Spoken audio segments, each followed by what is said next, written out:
गुरुजी मथेन वंदामी।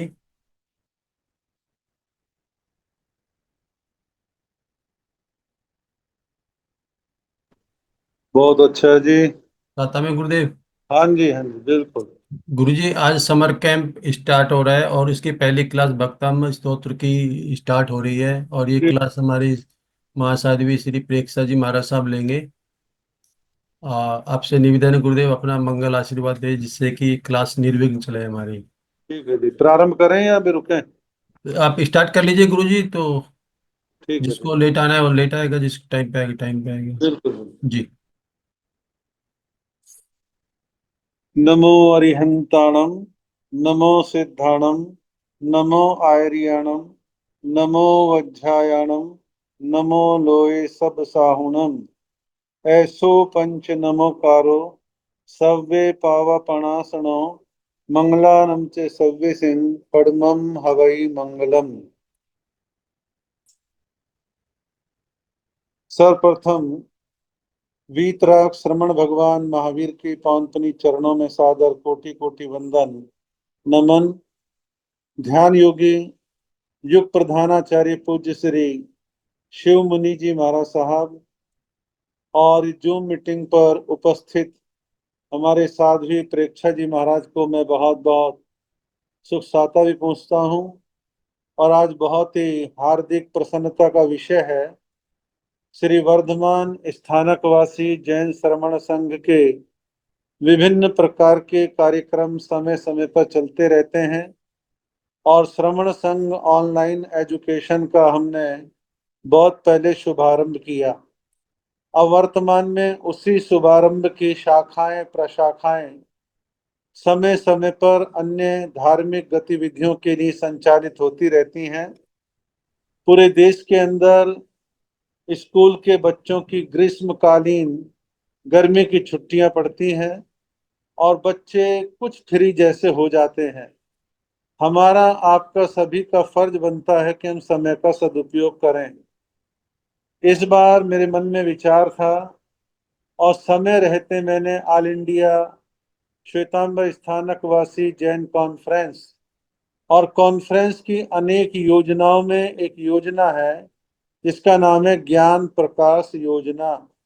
और ज्ञान प्रकाश योजना का कार्य है धार्मिक ज्ञान ज्यादा से ज्यादा चतुर्विद संघ में फैले, साधु साध्वी श्रावक श्राविकाएं ज्ञान से पूरित हों, ज्ञान का लाभ प्राप्त करें। ये इस योजना का उद्देश्य है। और मैं कई वर्षों से इस बात को कहता रहा हूं। ऑल इंडिया जैन कॉन्फ्रेंस की ज्ञान प्रकाश योजना के अंतर्गत काम होना चाहिए और समय समय पर जो मेरे से बन पाता है मैं इनके नए नए जो अध्यक्ष बनते हैं उनको प्रेरणा देता हूं। इस बार इस योजना के अध्यक्ष बने हैं हमारे श्री नरेश आनंद प्रकाश जी जैन दिल्ली वाले, और जिनको सब लोग जानते हैं, इनके फादर श्री आनंद प्रकाश जी जैन को भी जानते हैं। मैंने कहा इस बार का सारा समर कैंप, इसका लाभ, इसमें पारितोषिक इनाम और अन्य जो भी छोटे मोटे खर्चे होंगे वो सब आप देखें और इसको पूरी योजना को पूरे कार्य को आपकी योजना से अटैच करके हम चलेंगे। इस प्रकार का हमने एक भाव बनाया और उसी भाव के अंतर्गत ये सारा आयोजन आपके मध्य होने जा रहा है। तो आज बहुत ही प्रसन्नता का विषय है। आज बहुत ही प्रसन्नता का विषय है कि आज हम इन क्लासों को शुरू करने जा रहे हैं। प्रथम क्लास का जो शुभारंभ होने जा रहा है वो है भक्तांबर स्तोत्र की क्लास। और इस क्लास को लेंगे हमारे विदुषी महासाध्वी प्रेक्षा जी महाराज। प्रेक्षा जी महाराज स्वयं बड़ी गंभीर हैं, ज्ञान ध्यान से संपन्न है, निरंतर नित्य नवीन कुछ ना कुछ ज्ञान ध्यान स्वाध्याय का अर्जन करती रहती हैं और जो कुछ भी सिखाती पढ़ाती करती हैं पूरे कॉन्फिडेंस के साथ पूरे आत्मविश्वास के साथ अपने कार्य को करती हैं। और आदिनाथ भगवान ऋषभ देव की जो स्तुति है भक्तांबर के रूप में, ये जैन धर्म की चारों ही प्रमुख संप्रदायों में पूर्णतः समान सम्मानित है और समान रूप से मान्य है। सबसे बड़ी दिक्कत जो आजकल आ रही है वो है संस्कृत की। संस्कृत का शुद्ध उच्चारण नहीं होता। लेकिन मेरा ये मानना है, कोई कॉन्वेंट स्कूल का भी क्यों ना पढ़ा हो, कम ज्यादा हिंदी संस्कृत भी क्यों ना पढ़ी हो, यदि वो लगन से पढ़े, शुद्ध उच्चारण उसका हो जाए, प्रोनाउंसिएशन अच्छा हो जाए, तो भक्तांबर स्तोत्र के सारे वर्ड उसकी जबान पर चढ़ जाते हैं। तो मैं चाहूंगा कि इस क्लास में जितने भी विद्यार्थी भाई बहन, श्रावक श्राविकाएं, बालक बालिका, युवक युवतियां सम्मिलित होने जा रहे हैं, पूरी रुचि के साथ, पूरे लगन के साथ, जो हमारे पास 15 16 17 दिन बचेंगे उसका भरपूर उपयोग करना है। और ये 3 सप्ताह का जो शिविर चालू होने जा रहा है, समर कैंप शुरू होने जा रहा है, सब अपनी लगन मेहनत का परिचय देंगे। और हमारे महासती जी महाराज तो समय पर आकर के आपको पूरी ऊर्जा के साथ पढ़ाने का काम करेंगे। तो मेरी तो आज के इस अवसर पर पढ़ाने वाले महासती जी के प्रति, हमारी संपूर्ण व्यवस्थाओं को देखने वाले हमारे आर के जैन साहब के प्रति, पूरे सिस्टम के प्रति, और जो ज्ञान प्रकाश योजना है और उनके जो पदाधिकारी हैं, सबके प्रति मंगल कामना करता हूँ। सब अपना अपना सहयोग प्रदान करके इस सुंदर योजना को सफल बनाने का प्रयास करें। तो आज ये प्रथम क्लास का शुभारंभ होने जा रहा है। मेरी बहुत बहुत सबके प्रति, खासतौर पर सीखने वालों के प्रति मंगल कामना है। आप भक्तांबर स्तोत्र को सीखें और इसका पूरा ज्ञान प्राप्त करने का प्रयास करें। इन्हीं भावनाओं के साथ मैं अपने वक्तव्य को विराम देता हूँ। गुरु जी मथेन वंदना में मंगल पाठ फरमाने की कृपा करें गुरुदेव। नमो अरिहंताणम, नमो सिद्धाणम, नमो आयर्याणम, नमो वज्जायाणम, नमो लोये सब साहुणम, ऐसो पंच नमोकारो सो अपना सुनो मंगलानम चे सब सिंह पडमम होई मंगलम। नम्यूण सुरसु गुरु भयंकरी वंदे गए क्लेश हरिय सिद्धारिय वज्जे सब सावणम। श्री चत्तारी मंगलम, मरिहंता मंगलम, सिद्धा मंगलम, साहू मंगलम, केवली पनत्तो धम्मो मंगलम, चत्तारी लोत्मा, रिहंता लोत्मा, सिद्धा लोत्मा, साहू लोगोत्तमा, केवली पनत्तो धम्मो लोत्मा, चत्तारी शरणम पवज्जे, अरिहंता शरणम पवज्जे, सिद्धा शरणम पवज्जे, साहू शरणम पवज्जे, केवली पनत्तो धम्मो शरणम पवज्जे। ये 4 शरणे दुख हरणे, सुख करने, मंगल करने। मथेन वंदना में गुरु जी, मथेन वंदना, बहुत कृपा की गुरुदेव। ठीक है, आज्ञा है आशीर्वाद। गुरुदेव स्टार्ट करने के हाँ लिए। जी, प्रारंभ करें, बहुत बढ़िया। जी। मथेन वंदना भी गुरुना जी। हाँ जी भैया, शुभकामनाएं। साता में सुख गुरुना जी। सुख साता है भैया, सुख साता है जी। गुरुना जी आज पहली क्लास है, आज अपना स्टार्ट कर लीजिए प्लीज आप। हाँ जी भैया, हाँ जी, ठीक है जी। मंगलाचरण तो हो ही गया गुरुदेव के मुखारविंद से। जी जी। हम्म। आज हमारी गुरु कृपा से भक्तामर की क्लास प्रारंभ होने जा रही है। सबसे पहले हम भक्तामर के विषय में कुछ जानकारी प्राप्त करेंगे और देखेंगे कि भक्तामर क्या है, क्यों पढ़ा जाता है, इसमें कौन से भगवान की स्तुति की गई है, किसने स्तुति की है। बहुत सारे इसके विषय में प्रश्न हैं जो हमें क्लियर होने चाहिए। तो सबसे पहली बात तो ये है कि भक्तामर स्तोत्र का हमारे जैन धर्म में बहुत अधिक महत्व है। इसका इससे पता चलता है कि इसको सभी संप्रदायों में मान्य किया गया है, चाहे वो श्वेतांबर हो, दिगंबर हो, तेरापंथी हो, मूर्ति पूजक हो। इसको साधु साध्वी भी पढ़ते हैं, इसको श्रावक श्राविका भी पढ़ते भी हैं, सामूहिक पाठ भी करते हैं। और बहुत सारे क्षेत्र ऐसे होते हैं जहां पर साधु साध्वियां हर रोज सुबह सुबह प्रार्थना करवाते हैं, तो प्रार्थना में भक्तामर का पाठ जरूर पढ़ा जाता है। कई जगह साधु साध्वी नहीं होते हैं तो श्रावक श्राविका खुद भी सुबह सुबह स्थानक में आते हैं और इकट्ठे मिलकर के भक्तामर स्तोत्र का सहगान करते हैं, पाठ करते हैं। और सुबह सुबह की मांगलिक प्रार्थना का ये एक रिवाज बहुत सारे क्षेत्रों में, जहाँ थोड़ी सी भी जागरूकता होती है, लगन होती है, वहां पर ये देखा जाता है, पाया जाता है। तो भक्तामर स्तोत्र, सबसे पहली बात कि ये भक्तामर स्तोत्र होता है, भक्तांबर नहीं होता है। बहुत सारे लोग भक्तामर स्तोत्र को भक्तांबर बोलते हैं, भक्त अंबर, ये गलत है। इसका अर्थ है भक्त अमर, क्योंकि जो अमर देवता होते हैं उनकी जो स्तुति है, उनके द्वारा की गई जो स्तुति है, उससे इसका नाम भक्तामर स्तोत्र पड़ा है। तो हम इसका उच्चारण ठीक करेंगे आज से, कभी भी भक्तांबर नहीं बोलना है, हमेशा क्या बोलना है, भक्तामर बोलना है। फिर भक्तामर स्तोत्र में हमारे प्रथम तीर्थंकर प्रभु श्री ऋषभ देव जी की स्तुति की गई है। तीर्थंकर भगवंतों की वैसे किसी की भी स्तुति की जाए, सभी तीर्थंकर एक समान होते हैं, सभी के गुण एक समान होते हैं, सभी की महिमा एक जैसी होती है, सभी के अतिशय एक जैसे होते हैं, परंतु इस स्तोत्र में भगवान श्री ऋषभ देव जी की स्तुति की गई है। और इस बात की जानकारी हमें भक्तामर स्तोत्र के दूसरे श्लोक से मिलती है, क्योंकि दूसरे श्लोक की अंतिम गाथा है तम प्रथमम जिनेन्द्रम, यानी उन प्रथम जिनेन्द्र भगवान की। तो प्रथम जिनेन्द्र कौन है, भगवान श्री ऋषभ देव जी।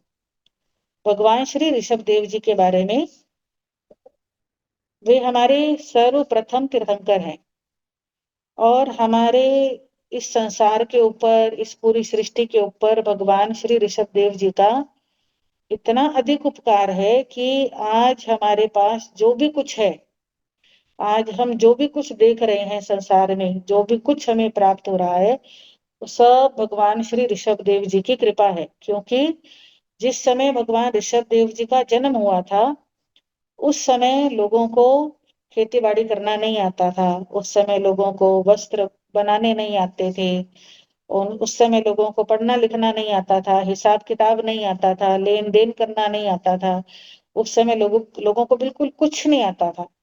उस समय में कल्प वृक्ष हुआ करते थे और लोगों की सारी जरूरतें कल्प वृक्षों से पूरी हुआ करती थी। तो जब भगवान का जन्म हुआ, कल्प वृक्ष कम होने लगे, लोगों की जरूरतें बढ़ने लगी, तो भगवान ऋषभ देव जी ने ही संसार को सिखाया कि अब तुम कल्प वृक्षों पे डिपेंड मत रहो, अब तुम्हें खुद मेहनत करनी चाहिए। क्योंकि अभी तक का समय जो था वो अकर्म भूमि का समय था, यानी बिना कुछ किए ही सब कुछ प्राप्त हो जाता था। पर अब वो अकर्म भूमि का समय खत्म हो गया है, अब कर्म भूमि का समय आ रहा है। कर्म भूमि कहते हैं कि जहां कुछ भी पाने के लिए मेहनत करनी पड़ती है। अब आपको भोजन करना है तो पहले खेत में बीज बोने पड़ेंगे, फिर उसकी सार संभाल करनी पड़ेगी, सिंचाई करनी पड़ेगी, फिर तुम्हें अन्न प्राप्त होगा, फिर उसको पकाना पड़ेगा। सारी चीजें भगवान ने सिखाई। तो हम जो कपड़े पहनते हैं वो भी भगवान ने बनाने सिखाए, जो हम भाषा बोलते हैं वो भी भगवान ने सिखाई, जो हम भोजन करते हैं वो भी भगवान ने सिखाया, हम मकानों में रहते हैं, घरों में रहते हैं, ये बनाने भी भगवान ने सिखाए, वास्तु शास्त्र भी सिखाया, 72 कलाएं पुरुषों की, 64 कलाएं स्त्रियों की, सब भगवान श्री ऋषभ देव जी ने सिखाया। और यही कारण है कि इस संसार में जितने भी मत हैं, जितने भी संप्रदाय हैं, जितने भी धर्म हैं, सब धर्मों में भगवान श्री ऋषभ देव जी को माना गया है। तीर्थंकर के रूप में जैनों ने माना है, परंतु अन्य धर्मों में भी अलग अलग नामों से उनको माना है। जैसे एक ही व्यक्ति के कई नाम होते हैं, ऐसे भगवान श्री ऋषभ देव जी के भी कई नामों से उनको अलग अलग जानता है। कोई उन्हें आदम बाबा बोलते हैं, कोई उन्हें रोका शिव बोलते हैं, ऐसे अलग अलग नामों से उनको जाना जाता है। तो ऐसे भगवान ऋषभ देव जी की इस भक्तामर स्तोत्र में स्तुति की गई है। किन्होंने स्तुति की है? आचार्य श्री मानतुंग जी महाराज ने। आचार्य श्री मानतुंग जी महाराज जैन संत थे और बड़े विद्वान, तपस्वी, ज्ञानी, अच्छे संत थे।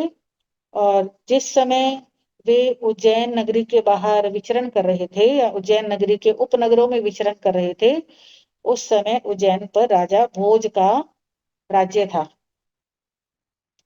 तो राजा भोज के दरबार में बहुत सारे विद्वान, ब्राह्मण, पंडित आते थे, क्योंकि राजा भोज विद्वानों का बड़ा आदर करते थे।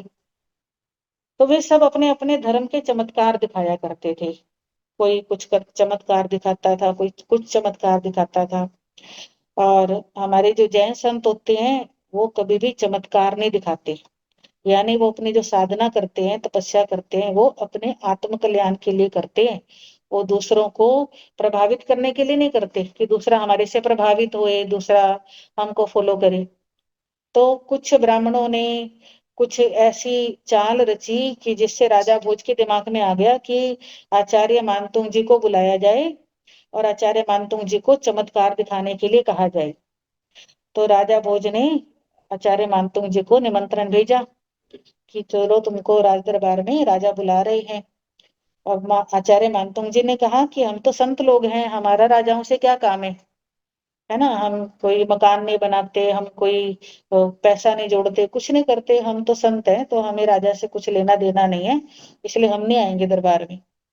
अब राजा के दिमाग में जो बात आ जाती है उसको निकालना बड़ा मुश्किल होता है। तो राजा को उनके दरबारियों ने और भड़का दिया कि उनकी ऐसी हिम्मत है, आपका बुलावा गया और तो भी नहीं आए वो। अब राजा को गुस्सा आ जाता है, राजा अपने सैनिकों को बोलता है कि तुम उनको पकड़ करके ले आओ। तो आचार्य श्री मानतुंग जी को पकड़ करके ले आते हैं दरबार में और राजा उनको बोलते हैं कि आपके धर्म में अगर कोई शक्ति है तो मुझे चमत्कार दिखाओ। अब आचार्य मानतुंग जी ने वही बात राजा के सामने भी कही कि हम चमत्कार क्यों दिखाएं, हम किसी को प्रभावित करने के चक्कर में क्यों पड़े, और हमारे भगवान ने तो कहा है कि जो भी तुम तपस्या करते हो, साधना करते हो, आराधना करते हो, वो अपने कल्याण के लिए करनी है, चमत्कार के लिए नहीं करनी। और हमें चमत्कार दिखाने की परमिशन भी नहीं है, हमें चमत्कार दिखाने की जरूरत भी नहीं है।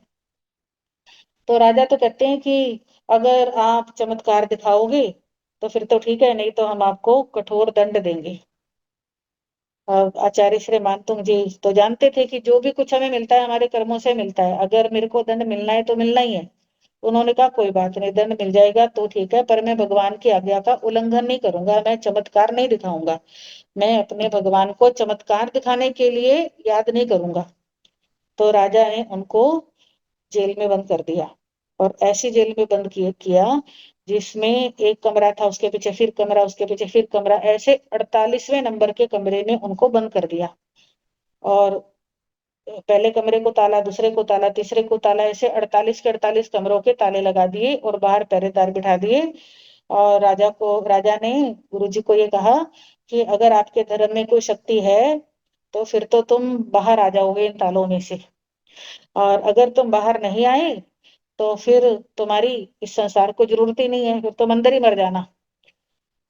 तो ऐसे करके उनको बंद कर दिया। अब आचार्य श्री मानतुंग जी वहां बैठे हैं और वो कमरा भी कैसा होगा सोचो जरा ना, वहां पे धूप आती है, 48वें नंबर का कमरा है, तो ना वहां पे धूप आती है, ना वहां पे रोशनी आती है, अंधेरा रहता है उस कमरे में, बदबू आती है उस कमरे में, सीलन से भरा हुआ है वो कमरा, वहां मक्खियां हैं, मच्छर हैं, बहुत ज्यादा गंदी कंडीशन उस कमरे की है, उस कोठड़ी की है। पर वो वहां पे बैठ जाते हैं बड़े शांति से, समभाव से। वो एक बार भी मन में ये विचार नहीं करते कि भी मैंने तो कुछ गलत नहीं किया, फिर भी मेरे को क्यों सजा मिली है, क्योंकि उनको अपने कर्मों के ऊपर पूरा विश्वास था और उनको अपने धर्म पे भी पूरा विश्वास था। उन्होंने सोचा कि जब मैं बाहर जंगल में साधना करता हूँ और जब मैं वृक्षों के नीचे बैठ करके पाठ करता हूँ, कुछ करता हूँ, तो फिर मेरा ध्यान भी इधर उधर चला जाता है, आने जाने वाले दर्शनार्थी भी आते हैं, उनके प्रश्नों के जवाब देने पड़ते हैं, उनको प्रवचन सुनाने पड़ते हैं। पर अब यहाँ मेरे को इतना एकांत मिल गया कि कोई मुझे डिस्टर्ब नहीं करेगा। देखो सोचने सोचने का अंतर है। अगर कोई साधारण व्यक्ति होता तो वो परेशान हो जाता, परंतु वो बिल्कुल परेशान नहीं हुए, कहते राजा ने तो मेरे ऊपर इतना उपकार किया कि मेरे को यहाँ पर बंद कर दिया, अब मैं बिल्कुल शांत होकर के, दत्त चित्त होके, एकाग्र मन से अपने भगवान को याद करूंगा। यहाँ पे और कोई नहीं होगा, मैं होऊंगा और मेरे भगवान होंगे। और वो भगवान को याद करने लग जाते हैं।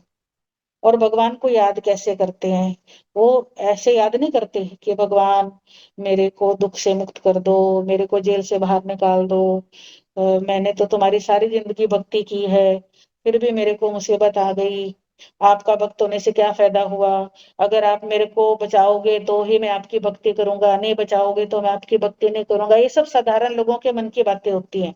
आचार्य श्री मानतुंग जी कोई साधारण व्यक्ति नहीं थे, बहुत महान थे। तो वो तो बस दत्तचित होकर के समर्पण से भक्ति में जुट जाते हैं।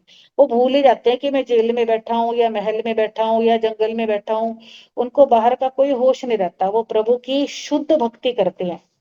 शुद्ध भक्ति का मतलब जिसमें ना तो भगवान के लिए कोई शिकायत है, ना भगवान से कोई इच्छा है, ना ही कोई कामना है उनके मन के अंदर, बस सिर्फ वो भगवान के गुणों को याद करते हैं, और वो गुणों को याद करते हैं। संस्कृत के विद्वान थे उस समय, तो संस्कृत आम बोलचाल की भाषा थी, जैसे आजकल हिंदी आम बोलचाल की भाषा है, या जो इंग्लिश पढ़ते हैं उनके लिए इंग्लिश आम बोलचाल की भाषा है, वैसे संस्कृत आम भाषा थी।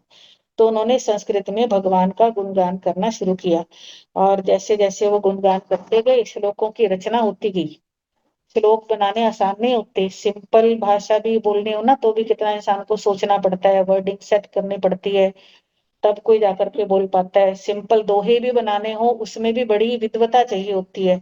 और ये भक्तामर का स्तोत्र उन्होंने जो रचा, ये एक कालजयी रचना है, यानी पहले इसका जितना महत्व था उतना अब है और उतना ही आगे भी रहेगा। तो ये भक्तामर स्तोत्र की रचना हो गई। पूरा भक्तामर आप इन समर कैंप में पढ़ने वाले हो, आपको पता चलेगा कि किसी भी गाथा में आचार्य जी भगवान से कुछ नहीं मांगते हैं, कुछ नहीं कहते हैं, सिर्फ उनके गुणों की विशुद्ध भक्ति करते हैं, उनको याद करते हैं।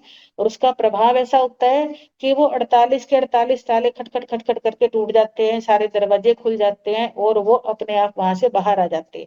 जब वो बाहर आ जाते हैं तो फिर राजा भी समझ जाता है कि हाँ, इनके धर्म के अंदर बहुत ज्यादा शक्ति है। फिर वो राजा गुरु जी से, आचार्य श्री मानतों जी से क्षमा याचना करते हैं। और ये स्तोत्र समझ लो कि हमारे ऊपर, इस पूरे संसार के ऊपर उपकार है। राजा भोज का भी उपकार है कि उसने उनको कष्ट पहुंचाया तो हमें ये स्तोत्र मिला, पर हम ये कष्ट पहुंचाने वाला तरीका सही नहीं कह सकते, भी वैसे विनय पूर्वक भी तो बहुत कुछ प्राप्त हो सकता है। पर आचार्य जी का हमारे ऊपर इतना उपकार है कि उन्होंने हमें ये एक महान स्तोत्र प्रदान किया। ये भक्तामर स्तोत्र जो है, इसका पाठ प्रतिदिन करना चाहिए।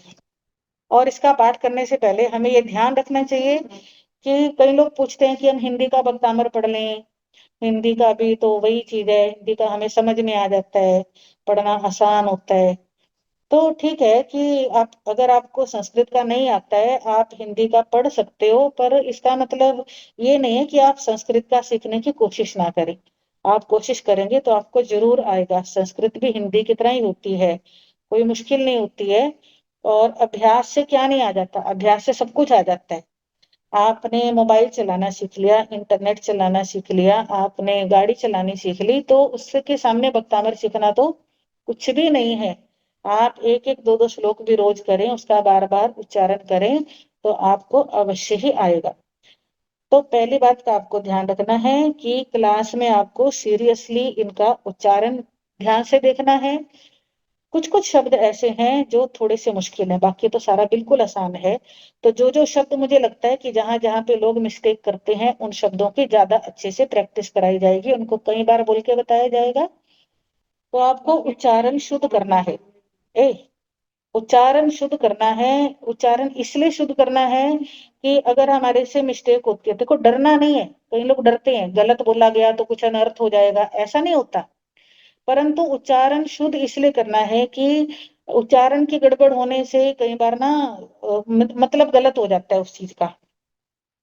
ठीक है, तो उच्चारण एक एक मात्रा, एक एक अनुस्वार, एक एक हर चीज ठीक होनी चाहिए। तो पहली बात उच्चारण शुद्ध रखना। दूसरी बात, इस शब्दों के अर्थ जरूर याद करना। जब तक अर्थ पता नहीं होते हैं तब तक हम मुंह से तो बोलते रहते हैं, परंतु उसके साथ हमारे भाव नहीं जुड़ते हैं। भाव तो हमारे तभी जुड़ते हैं जब हमें उनका अर्थ याद हो अच्छी प्रकार से। तो एक एक शब्द के अर्थ याद करना, उनको रिवाइज करना, उसका भावार्थ याद करना, मुश्किल कुछ भी नहीं है, बहुत आसान है और टाइम भी बहुत है। 15 क्लासें होनी है तो कम से कम 14 क्लासों में आपको भक्तामर सिखाया जाएगा। तो उच्चारण पे ध्यान देना है, शब्द के अर्थों पे, भावार्थों पे ध्यान देना है। और जितना आप एकाग्र होकर के, तन्मय होकर के इसका पाठ करेंगे, हमारे शास्त्रों में ऐसे कहा गया है, तीर्थंकर भगवंतों का नाम सुनने मात्र से, उनका गोत्र सुनने मात्र से आत्मा के अनंत अनंत जन्मों के पाप जो होते हैं वो नष्ट हो जाते हैं। तो जो शुद्ध भाव से उच्चारण करते हैं, पाठ करते हैं, रेगुलर करते हैं, उनको कितना लाभ होता होगा। तीर्थंकर भगवान की स्तुति करने से, जो स्तुति करने वाला है ना, उसका भी तीर्थंकर गोत्र का उपार्जन हो जाता है। जैसे तीर्थंकर गोत्र उपार्जन करने के 20 बोल होते हैं, जिसकी भी भावना है ना कि हम तीर्थंकर बने, तो 20 साधनाएं बताई हैं भगवान ने कि आप ये 20 साधनाएं करो या 20 में से आपसे जो बने वो करो तो आप तीर्थंकर बन सकते हो। तो उन 20 प्रकार की साधनाओं में एक ये भी है कि हर समय तीर्थंकर भगवंतों का गुणगान करना, तीर्थंकर भगवंतों को याद रखना, क्योंकि जो हमारे माइंड में होता है ना वैसा ही हम बनते चले जाते हैं। अगर तीर्थंकर भगवान को और उनके गुणों को हम याद रखेंगे तो हमारे अंदर वैसी क्वालिटीज अपने आप उत्पन्न होंगी। तो भक्तामृत स्तोत्र का पाठ हम श्रद्धा से करें। इसके साथ हमें ये पाठ कब करना चाहिए? मेरी अपनी सोच तो ये है कि ज्यादातर सुबह सुबह करना चाहिए, जब सूर्य निकलता है, सूर्य उदय होता है। ज्यादातर आपने भी देखा होगा कि सुबह का समय जो होता है, अब ट्रेंड थोड़ा चेंज हो रहा है, लोग रात को लेट सोते हैं, सुबह लेट उठते हैं, उनको सूर्योदय का पता ही नहीं होता क्या होता है। पर जो जल्दी उठ सकते हैं वो प्लीज ऐसी कोशिश करें सूर्योदय के समय, जब सूर्य लाल होता है, सूर्य के सामने बैठ करके, छत पे बैठ करके ये वाला पाठ करें तो आपको 100% लाभ मिलने की गारंटी है। पर जिनसे पॉसिबल नहीं है सूर्योदय के समय करना या छत पे बैठ के पढ़ना, वो सूर्योदय के बाद भी पढ़ सकते हैं। कई लोग कहते हैं 10 बजे तक पढ़ सकते हैं, कई लोग कहते हैं 12 बजे तक पढ़ सकते हैं, कई लोग कहते हैं कभी मर्जी पढ़ लो। वो तो ठीक है, भगवान की स्तुति है, कभी मर्जी पढ़ लो। हमारे दिगंबर संप्रदाय में तो 24 घंटे के पाठ भी होते हैं भक्तामर के, भक्तामर का विधान होता है, भक्तामर के बहुत चीजें होती हैं। परंतु मुझे यूं लगता है कि हमें सुबह के टाइम, हम रात भर सो चुके होते हैं, माइंड भी रिलैक्स होता है, कंसंट्रेशन बनाना इजी होता है। और उस समय में इस धरती पर कितने पहाड़ों पे, कितनी गुफाओं में, कितने जंगलों में और कितने स्थानकों में साधु साध्वी, श्रावक श्राविकाएं उस समय भक्तामर का पाठ करते हैं, तो वातावरण ऊर्जा से भरपूर होता है। उस समय पाठ पूजा की, भक्ति की ऊर्जा पूरे वातावरण में होती है। उसके अलावा आप ये भी देखते हो कि जितने मंदिर हैं सुबह सुबह खुलते हैं, सुबह सुबह मंदिरों में आरतियां होती हैं, तो वो भी पॉजिटिव वाइब्रेशन पूरे संसार में पाई जाती हैं। अगर हम सुबह सुबह पाठ करते हैं तो वो वाइब्रेशन हमें एकाग्र होने में, भक्तामर के पाठ में तन्मय होने में हमारी मदद करती है। तो सुबह सुबह पढ़े तो ज्यादा अच्छी बात है। आप भक्तामर का पाठ कितनी भी बार पढ़ सकते हैं, 1 बार पढ़े, 2 बार पढ़े, 10 बार पढ़े, आपकी श्रद्धा है। और भक्तामर का जो पाठ है इसका हमने खुद देखा है कि एक एक श्लोक में कितनी शक्ति है। यहाँ पर आपको डिटेल में तो नहीं बताया जाएगा, पर अभी मैं थोड़ा सा हिंट देती हूँ आपको कि भक्तामर का पाठ करने से जब हमारे जन्म मरण खत्म हो सकते हैं, जब हमारा संसार में आवागमन खत्म हो सकता है, तो छोटी मोटी दिक्कतें क्यों खत्म नहीं होंगी? हाँ, संसारिक छोटी छोटी मुश्किलें जो होती हैं वो तो पहले खत्म हो जाती हैं। तो भक्तामर स्तोत्र का आजकल बड़ा प्रचार चल रहा है। भक्तामर के स्तोत्रों श्लोकों से हीलिंग भी दी जाती है, बहुत सारी चीजों के ट्रीटमेंट होते भी हैं, इफेक्ट भी होता है। श्रद्धा होनी चाहिए। तो हम तो इसलिए पढ़ें कि शुद्ध भक्तामर है, शुद्ध प्रभु की स्तुति है, और हम शुद्ध मन से भगवान की स्तुति करें। हमने कोई आकांक्षा रख के नहीं पढ़ना। हमारे गुरु जी कहते हैं कि बिन मांगे मोती मिले और मांगे मिले ना भीख। अगर हम कुछ सोच करके पाठ करते हैं कि हमारा ये काम बन जाए, तो वो काम तो बन जाता है, परंतु उसके अलावा और कितना लाभ मिलना था वो सारा लाभ रह जाता है। तो इसलिए बिना किसी आकांक्षा के निष्काम होकर के हम निस्वार्थ भाव से प्रभु की स्तुति करें और उस प्रभु की स्तुति का आनंद उठाएं। तो ऐसे ये भक्तामर स्तोत्र। नमो अरिहंतानंग, नमो सिद्धानंग, नमो आर्यानंग, नमो उवज्झायानंग, नमो लोये सब साहुनंग, एसो पंच नमोकारो सब पावकनाशनो, मंगलानंग च सर्वेसिंग परमं हवै मंगलम। श्री चितारी मंगलम, अरिहंता मंगलम, सिद्धा मंगलम, साहु मंगलम, केवली पनतो धम मंगलम। चतारी लोगुतमा, अरिहंता लोगुतमा, सिद्धा लोगुतमा, साहु लोगुतमा, केवली पनतो धम लोगुतमा। चतारी शरणं पवज्यामि, अरिहन्ते शरणं पवज्यामि, सिद्धे शरणं पवज्यामि, साहु शरणं पवज्यामि, केवली पनतं धम्मं शरणं पवज्यामि। ये 4 शरणे सुख करने, दुख हरणे, मंगल करने और शरण नहीं कोई, जो भव प्राणी याद रखे, अक्षय अजर मथेन अमर। मुन्ना जी, मुन्ना जी, मथेन मुन्ना। तो